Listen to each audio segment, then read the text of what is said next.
Hello and welcome to a smerdp video, and today we're looking at Power Rangers Universe, the finale, issue 16 from Boom Studios. Let me try and get my camera in a better position.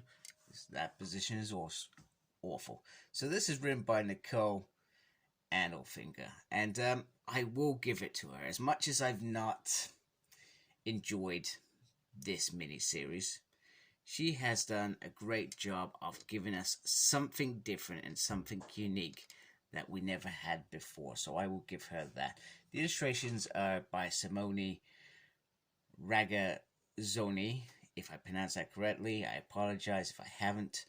Matilia Acona is on the colors. Once again, hope I pronounced that correctly. Apologize if I haven't. And Ed is always on the letters. So, Dark Spectre is free, and he is using the body of the Micronaut. And because the Rangers, they delivered the perfect vessel to him, etc. And he is about to go back in the portal and start doing all sorts of things with the morphing grid as he originally intended. However, they managed to sort of isolate it in mid-flow and change the coordinates, etc. So the connection wasn't completed, etc. And they hope that it can be put in later. But they can't open the gate again, because if they open the gate again, he's just going to come back out, or he's going to arrive there. So they're almost stuck now. However, the gate doesn't stay open.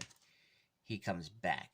And it was, a clever trick from them. However, there is a hole in the gate. Now, it is always open. It's torn open, etc. And you'll never be able to close it again. So, pretty much, the Rangers get into fighting mode. So, they find him. However, Dark Spectre is no mild warrior. He is, he's kicking their butt, etc. And they can't seem to make anything, but they soon discover that pure energy, he can't touch it. Grid energy hurts him too, so which is interesting. But he's almost, doesn't stop him from attacking them again, etc. This is still the perfect vessel to traverse to the grid. And he's never going to give up anyway. But he's too strong. Too strong indeed. So, Dark Spectre is incompatible with the morphing grid. And that's why he's using the Micronaut to access it, etc. And then they're starting to think, well, if I can connect to the grid, I can be a conduit, direct the energy or something like that. So they're thinking of ideas now to actually start attacking him, etc.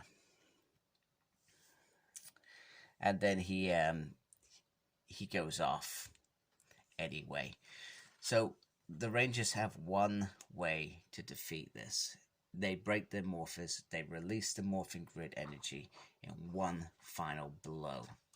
It's morphing time, and you can see here they have all different various Rangers that will follow in their footsteps as well. You've got the morphers at the side, sort of snapping and releasing, and they fire in one burst, releasing the Micronaut from Dark Spectre, expelling him from the body like an evil spirit, so to speak. So he survived.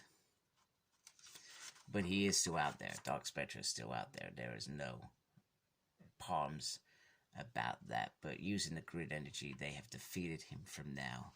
But they are also something different, something new, and they have to prepare the next generation, etc. And back then, they probably would have trained new Power Rangers directly, I suspect, whereas later on it was down to representatives like Zordon.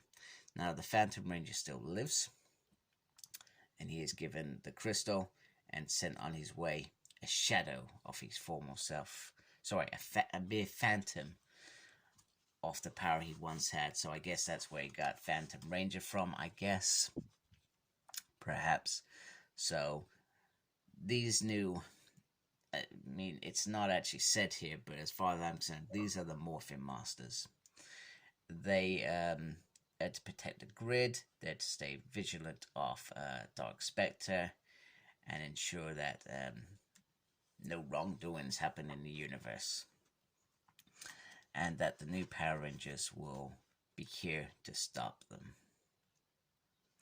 They also sort of split up as well, so they go to different things, different missions as well in such a quick time. I would have thought they would have stayed together a little bit long ago, but they all have individual missions to protect the universe, and that's how the Morphin Masters were created. So hence why it is something unique, something different, and something good.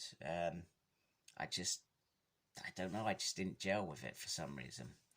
And then the Phantom Ranger is thrown through a portal, lands on planet Elta, where he meets Zordon of Elta, and that's when his mission starts taking out place. And the thing with Turbo is, if Zordon was there, they probably would have had a chat. So that's how it's easy for them to fit in.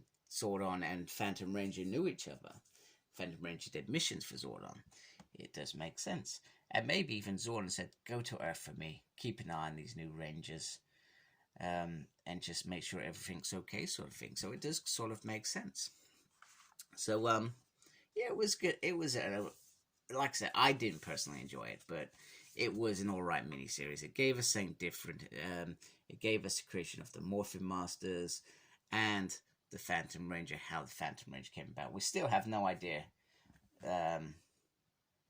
the identity other than it was that scientist right at the beginning of the series, etc. But I think perhaps would we have liked it to be somebody that we knew, considering that when in space or the suit was damaged, it was wires and stuff like that. Would we have wanted it to be somebody like Billy, perhaps? I don't know. But it's happened now. Is the comic canon? I guess so. Morphin Masters are now canon, so there we go. Anyway, I hope you liked my video. If you do, please subscribe to my channel. I really appreciate that. Thank you to those that already subscribed. Make sure you look after yourself. Very important these days. And as always, embrace geekiness. Take care. Goodbye.